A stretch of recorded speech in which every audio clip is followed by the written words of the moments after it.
Hi everyone, and thanks for checking out my channel.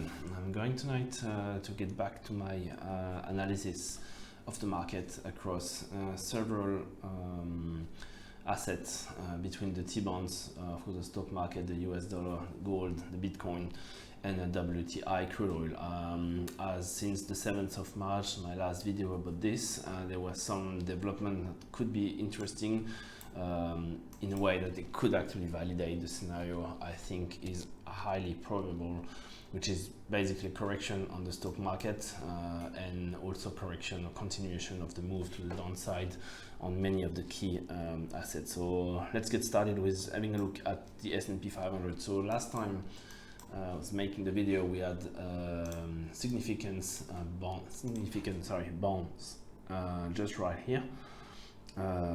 Was right here, so the 50 MA on the daily got broken, and then he moved to the upside and managed to actually make another new all-time high, really short of 4,000. As we can see here, the trend line on the divergence on the daily didn't actually even reach the trend line, but did actually fail again to gain momentum above that level. That's to me pointing to the big players not actually participating in these moves, so they're basically staying away on this movement to the upside and potentially loading up short position, or at least taking profit, as the smaller traders are actually piling in and attempting to actually buy really near the top. So are we going to see a proper reversal to a bearish market from here?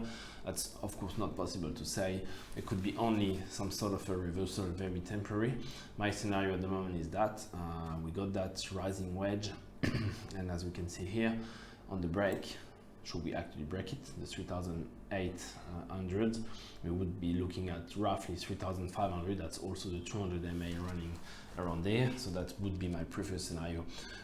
If we're going to see any continuation from there, that's really hard to tell. I mean, there's some significant recovery in the economy, and all will come down to capacity of the countries to continue to create debt, and of course for the central banks to continue to actually accommodate that debt and manage to actually win against any rising rates, and that could actually stop the debt to increase. So that's basically the game we are in at the moment. Should they actually fail to do this, then we could see a deeper correction on the market, as the valuation will have to readjust against the rates. And talking about rates, we can see the 30 years T-bond did actually break outside that channel it was in. It was a channel since the top we had it's about 8-10 months ago, and as we can see here, it did actually break down, and now on the daily chart is setting up some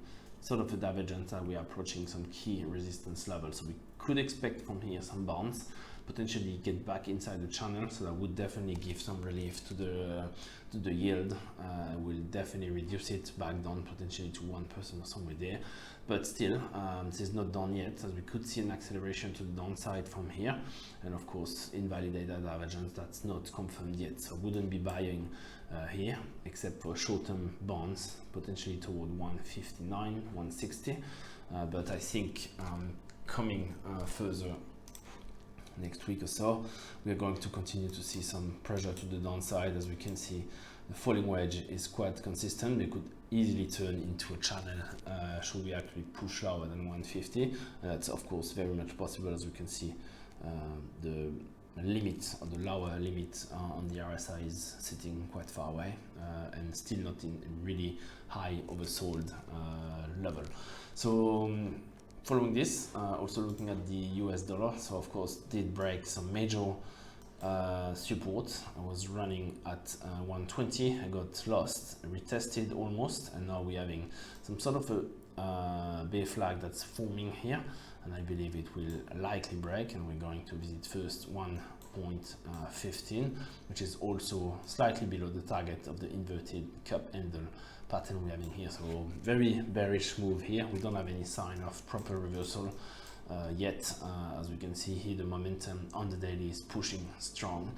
It's meeting the 200 MA on the daily, but as we can see, that's not been capping the price much in the past anyway, and here it could fail to do so, or we could see some proper reversal, so we actually see the momentum to accelerate. So the target for me is still to go and reach 1.10.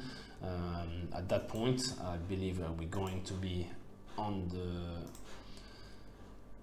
treasury bond, potentially meeting that massive trend line that's a 140. So that trend line is a 40 years trend line. So of course that would be a really big deal if that would actually break. But I think that's going to definitely be some solid support at 140. That's 10% down from here. Yeah, that might not actually go that low and stop a little bit higher at 150. We'll see.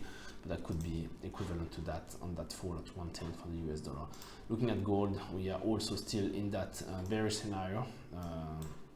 We had some falling wedge here that got broken to the upside, and now we have in correction that did actually clear up the 4 hours divergence we have in here. Could still have some touch at 1770, but I don't believe that move is over. As we can see here, a pattern on the daily got validated, inverted cup handle, as I usually quite often trade. That kind of pattern got broken, and we're having the target that's spot on the trend line here, which is basically 1500 for the end of that move. So let's see how we go, but I believe we are definitely going into a downtrend here on gold. We don't have a bottom here, it's only temporary. As we can see, the momentum is pushing very strong here, but still in oversold. That's mostly just a technical reaction to the upside to cool off indicators and move back down in the following weeks. We can also look at Bitcoin. Bitcoin has been stretching the weekly divergence once again with another move to the upside above 60k, but as we can see, there's simply absolutely no momentum in that move. That's definitely top in place now. Of course, they can still bounce, push a bit higher. We could see another move to 65, stretching again the technicals, but I believe we are seeing the end now of that bull run. It was quite massive from the bottom at roughly, I think it did start actually on that level at 12,000k, so definitely needs some cool off. As we can see on the daily, we're pointing to a first target at 30, roughly about 30, and I wouldn't be a buyer of any long-term position on Bitcoin anywhere above this. Of course, from a trading point of view, you can still attempt to trade 50k. That could be a solid support moving down, but the first figure I'm looking at, that's aligned basically with the rest of the market, is that inverted cup handle that would actually break the 54 level to go down potentially lower, getting some support at 50, but ultimately reaching as a first target 45 before getting some more consolidation into that range. So 45 could be a buy level again, as we add a nice buy signal just right here on that drop at 43. Getting at 45 was really interesting trade.